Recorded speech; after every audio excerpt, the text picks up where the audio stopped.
Good morning. Today, 28th June 2025, Saturday. Wisdom of word of God morning ડિવોશનમાં આપ સર્વનો આવકાર કરવામાં આવે છે અને પ્રેમી સલામ પાઠવવામાં આવે છે. આજે સવારે આપણે નીતિવચનોના પુસ્તકમાંથી એનો 13મો અધ્યાય અને એની ત્રીજી કલમ પર ટૂંકું મનન કરવા માગીએ છીએ. પ્રોવર્બ્સ ચેપ્ટર 13 વર્સ 3. અને પ્રભુનું વચન આપણને આ પ્રમાણે કહે છે, પોતાનું મોઢું સાચવીને બોલનાર પોતાના જીવનનું રક્ષણ કરે છે, પણ પહોળા મોઢાથી બોલનારનો વિનાશ થશે. NIV બાઇબલ પ્રમાણે Proverbs chapter 13 verse 3, he who guards his lips guards his life, but he who speak rashly will come to ruin.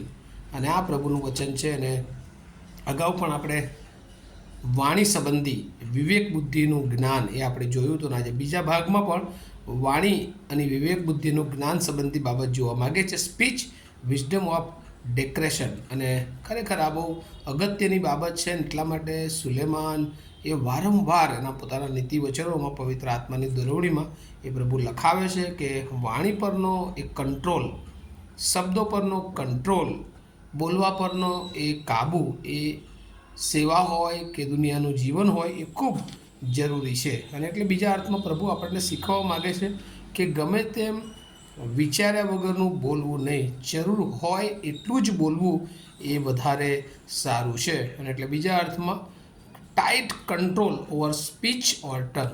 જે લોકો પોતાની જીવ ઉપર, પોતાના શબ્દો પર, પોતાની વાણી ઉપર જેટલો મજબૂતાઈથી કંટ્રોલ રાખે છે એટલા જ એ લોકો આત્મિક રીતે સફળ થાય છે અને પોતાના ભૌતિક જીવનમાં પણ તેઓ પોતાની આગવી છાપ એ ઊભી કરી શકે છે. ઓલ્ડ આરબમાં એક કહેવત હતી, take heed that tongue does not cut your thought.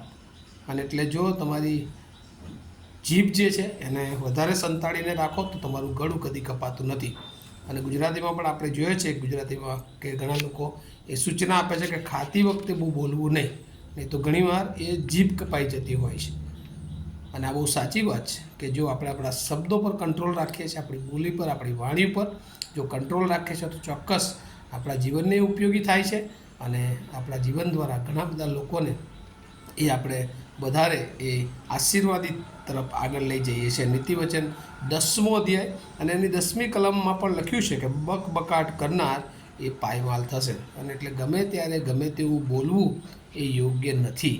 અને કોઈકના વિરુદ્ધ ગમે ત્યારે ગમે તેવી બાબત અજાણ હોવા છતાં પણ બકબકાટ ઘણીવાર લોકો કરતા હોય છે. અજાણતા હોય ને તેમ છતાં ગમે તેવું ગમે તેના વિશે એ સત્યતા ન જાણતા હોવા છતાં પણ બોલવામાં આવે તો ઘણી બધી વાર એ ફસાઈ જાય છે.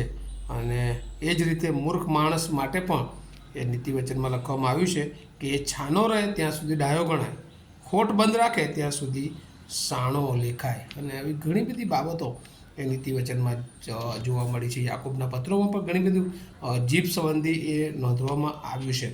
પણ ટૂંકમાં બાઇબલ આપણને એક વાત બહુ સ્પષ્ટ રીતે શીખવે છે, જે વચનમાં લખ્યું છે, પોતાનું મોઢું સાચવીને બોલનાર પોતાના જીવનનું અથવા જીવનું રક્ષણ કરે છે. પોતાની જાતને જો બચાવવાનું એક શસ્ત્ર હોય તો એ પોતાની જીભ.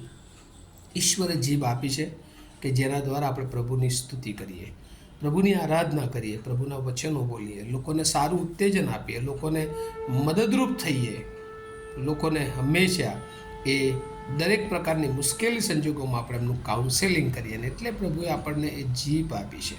આપણા શબ્દો ઈશ્વરે પૂરા પાડ્યા છે. ઘણા બધા લોકોના શબ્દો એ ઘણા લોકોને એ બોલવાની કેપેસિટી નથી હોતી, ત્યારે લોકોને ખબર હોય છે કે કેવી પરિસ્થિતિ હોય છે. પણ ઈશ્વરે આપણને એ જીભ આપી છે, એ જ્ઞાન આપ્યું છે કે જેથી આપણે સારી બાબતો બોલી શકીએ. અને એટલે હંમેશા આપણે આપણા જીભનો એ સારો ઉપયોગ કરવાનો છે. He who guards his lips guard his life. જે લોકો પોતાની જીભનો ગાર્ડ્સ રાખે છે, સંભાળ રાખે છે, એ લોકો પોતાના જીવનને બચાવે છે. પણ કહે છે કે but he who speak rashly will come to ruin. જે લોકો રફ બોલે છે, એ લોકો પહોળા મોઢેથી બોલે છે, એ લોકો એક દિવસે પોતે ફસાઈ જાય છે અને એમના બોલવા દ્વારા ઘણા બધા લોકોને તેઓ ફસાવી નાખે છે. અને આ પૃથ્વી પર આપણે જોઈએ છીએ કે ઘણા બધા લોકો એ બોલવામાં બહુ પાવરદાર હોય છે, બહુ એટ્રેક્ટિવ લોકોને કરી દે, પણ એની અંદર જે બોલવાની ભાવના હોય છે એ હંમેશા જૂઠું હોય છે.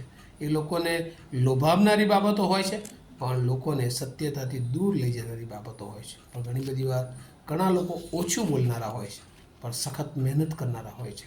અને બોલવા કરતાં વધારે તેઓ કામ મહેનત કરીને ઈશ્વરને મહિમા આપતા હોય છે. અને એ લોકોના જીવનો એ આપણને વગર બોલે પણ ઉત્તેજન આપે છે. અને એવા ઘણા બધા મિશનરી સેવકોના જીવનો છે, માનીય સિનિયર પાળક સાહેબો છે કે જેઓ બહુ ઓછું બોલનારા હતા, પણ એમના કાર્યો એ આજે પણ બોલે છે. અને એટલે પ્રભુ એ ચાહે છે કે આપણા જીવનમાં જે જીભ છે એનો ઓછો ઉપયોગ કરીએ, પણ આપણા જીવનને એવું પ્રદર્શિત કરીએ કે આપણી રૂઢિકરણીઓ જોઈને લોકો દેવને મહિમા આપે. અને પ્રભુ આપણા જીવનોમાં પણ એવું થવા દે, એવી મારી શુભેચ્છા અને પ્રાર્થના છે.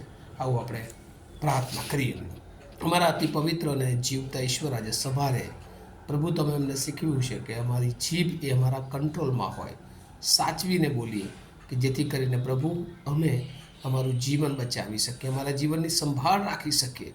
અને પ્રભુ ઘણી બધી વાર અમારી જીભ એ ન બોલવાનું બોલી નાખતી હોય છે, ત્યારે પ્રભુ તમે એને કંટ્રોલમાં રાખવા તમારી કૃપા આપો. આજે સવારે જે લોકો વચન સાંભળી રહ્યા છે બધાને માટે પણ તમારી એ જ કૃપા અમે માગે લઈએ છીએ. અને આજના દિવસના તમામ આશીર્વાદો બધાના જીવનને તમે આપો. નાની મોટી મુશ્કેલીઓ, પ્રશ્નોમાં પ્રભુ એમની સાથે રહી એમને મદદ કરો, એમાંથી બહાર કાઢો, એવી પ્રાર્થના ઈસુ પ્રભુના નામમાં સાંભળો, તેનો સ્વીકાર કરો. Amen. Have a nice day to all of you. Thank you.